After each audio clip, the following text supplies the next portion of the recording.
Assalamualaikum warahmatullahi wabarakatuh. Selamat pagi Ananda semua. Semoga kita semua dalam keadaan sehat walafiat. Pada pertemuan kali ini, Bapak ingin memberikan penjelasan tentang topik layanan bimbingan dan konseling yang akan kita lalui selama kurang lebih 7 kali pertemuan ke depan, yaitu kita akan membahas tentang profil pelajar Pancasila. Tujuannya, yang pertama, Bapak ingin memberikan pemahaman kepada Ananda semua terkait dengan apa sih pelajar Pancasila itu. Yang kedua, Bapak ingin memberikan pemahaman kepada Ananda semua terkait dengan profil pelajar Pancasila. Yang ketiga, Ananda semua mampu menerapkan nilai-nilai yang menunjang untuk menjadi seorang pelajar Pancasila dalam kehidupan sehari-hari. Sebelum kita membahas lebih dalam tentang profil pelajar Pancasila, Bapak ingin memberikan penjelasan sedikit tentang apa sih pelajar Pancasila itu. Ada yang tahu? Pelajar Pancasila adalah perwujudan dari pelajar Indonesia sebagai seorang pembelajar sepanjang hayat dan memiliki kompetensi global. Dari definisi itu, kita dapat menarik dua hal penting. Yang pertama, bahwa pelajar Pancasila adalah seorang pembelajar sepanjang hayat. Yang kedua, bahwa pelajar Pancasila adalah seorang pelajar yang memiliki kompetensi global. Manusia pada dasarnya adalah makhluk pembelajar. Proses belajar dimulai dari semenjak seorang itu lahir sampai nanti seorang itu meninggal. Semua hal yang terjadi dalam kehidupan ini adalah sebagai wujud dari proses belajar. Jadi, belajar itu adalah sebuah proses yang terus-menerus dan berulang-ulang. Mengapa menjadi seorang pembelajar atau belajar sepanjang hayat itu penting? Kita bisa melihat kondisi seperti sekarang ini.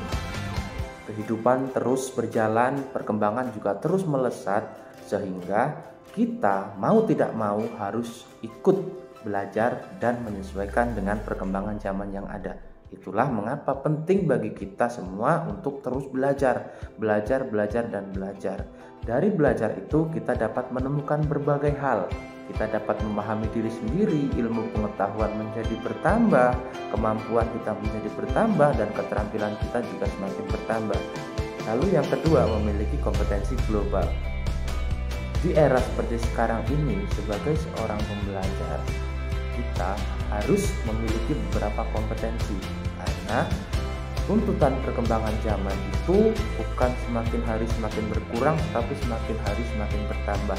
Ada empat hal kompetensi global yang harus kalian kuasai. Yang pertama adalah kemampuan berpikir kritis dan memecahkan masalah. Lalu yang kedua adalah kecakapan dalam berkomunikasi. Yang ketiga, kecakapan kreativitas dan inovasi. Bagaimana kita menciptakan, kita menemukan hal baru, hal yang berbeda dengan yang lain. Lalu yang keempat adalah kecakapan kolaborasi. Kolaborasi bagaimana kita membangun hubungan, membangun kerjasama dengan orang lain. Itu adalah gambaran singkat tentang pelajar Pancasila. Lalu bagaimana agar kita menjadi seorang pelajar Pancasila? Ada beberapa hal atau nilai atau komponen yang bisa kita pelajari agar kita menjadi seorang pelajar Pancasila. Nilai apa sajakah itu? Yang pertama yaitu beriman, bertakwa kepada Tuhan Yang Maha Esa, dan berakhlak mulia yang baik. Yang kedua, kebinekaan global. Yang ketiga, ada gotong royong. Yang keempat, kreatif. Yang kelima, bernalar kritis. Lalu yang terakhir atau yang keenam adalah mandiri. Itu tadi adalah komponen atau nilai-nilai yang bisa kita pelajari untuk menjadi seorang pelajar Pancasila. Di beberapa pertemuan yang akan datang, kita akan banyak membahas secara detail dari keenam nilai tersebut. Pada pertemuan besok, kita akan membahas tentang beriman, bertakwa kepada Tuhan Yang Maha Esa, dan berakhlak mulia yang baik. Sampai di sini ada pertanyaan? Jika ada pertanyaan, silahkan Ananda bisa menuliskan pertanyaan itu di kolom komentar Google Classroom. Demikian penjelasan awal tentang rencana kegiatan yang akan kita lalui di beberapa pertemuan ke depan.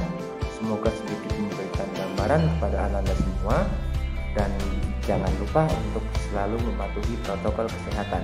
Ingat selalu 5M. Memakai masker, mencuci tangan dengan sabun, menjaga jarak, menghindari kerumunan, dan mengurangi mobilitas. Salam sehat, bahagia, sukses selalu. Assalamualaikum warahmatullahi wabarakatuh.